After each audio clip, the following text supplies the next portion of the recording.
Hey out there, it's David Miller. I'm a Phoenix, Arizona multimedia artist, educator, photographer, and I'm here to talk to you about instant film cameras, specifically Instax Mini cameras. Now, I have done many videos on my Fuji Neo Classic. I've shown you some of the cool things you could do with it, double exposure, dragging the shutter. But I recently came into possession of the Lomo version of the Instax Mini camera, and I have never shot this. I put film in, I put batteries in, but I thought a fun experience testing this camera would be shoot the same exact subject in the same exact lighting, at the same exact time with both cameras, and do a little compare and contrast with what you get out of your Fuji Neo Classic and what you get out of the Lomo Instant camera. Make sure the light is on your face, Maggie. Right now you're covered up by Sparky. And if you come closer to me.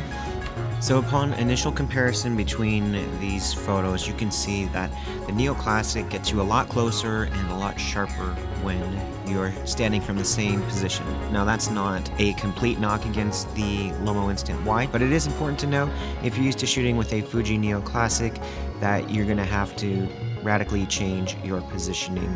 Another important thing I noticed is this insane wide angle lens that is on the Lomo Instant Wide. You can really see the difference between the size of my daughter's head and the proportions of her arms in this particular photo. It's actually quite funny to me, and I can think of opportunities where this might come in handy, but it is borderline fisheye. Out here at the Salt River, I'm sweating already. I got my two cameras. The sun is so bright on this Labor Day weekend that I am going to make my Fuji camera go on its darkened setting. That's -1 on its exposure. I'm gonna do the same thing on the Lomo Instant, so it's -1 here. And I have my Lomo camera set on C without the flash, because if you don't do that, it's likely the flash is gonna go off.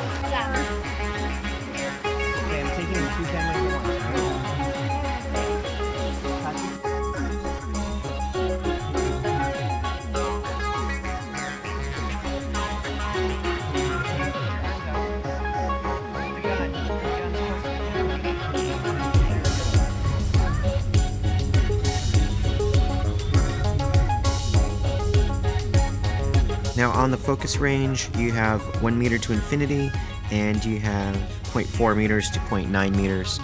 This is really easy to mess up. I hold the camera in sort of a pinching grip. My index fingers are near the lens in the front, and I found I actually pinched this thing down. So I thought I was shooting macro, but it turns out I wasn't, because I had pinched it closed.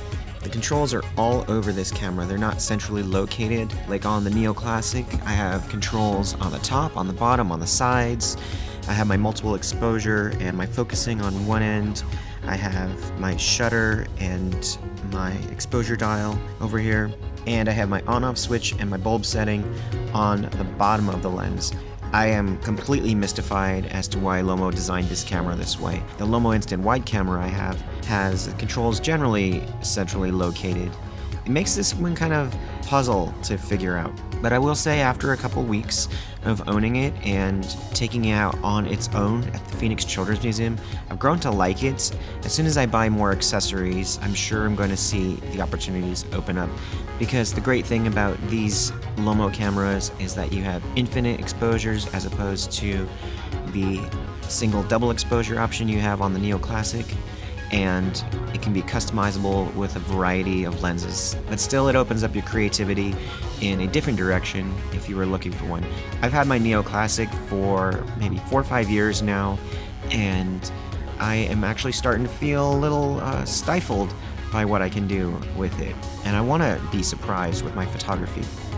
By my third outing with this camera and actually putting the effort towards making good work, I feel like I came home with some things I am really proud of. So the next step for me will be to pick a few of my favorite models in Los Angeles and try and kick out some actual art with this, not just test shots. And I'm going to pick up the lens set that goes with it.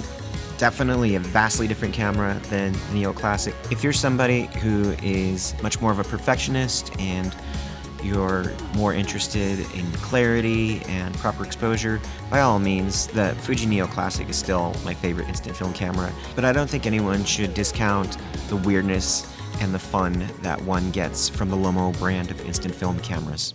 Thanks for watching. Subscribe for more creative tutorials, gear reviews and video art. Also check out our Patreon for weekly bonus videos and model photography sets.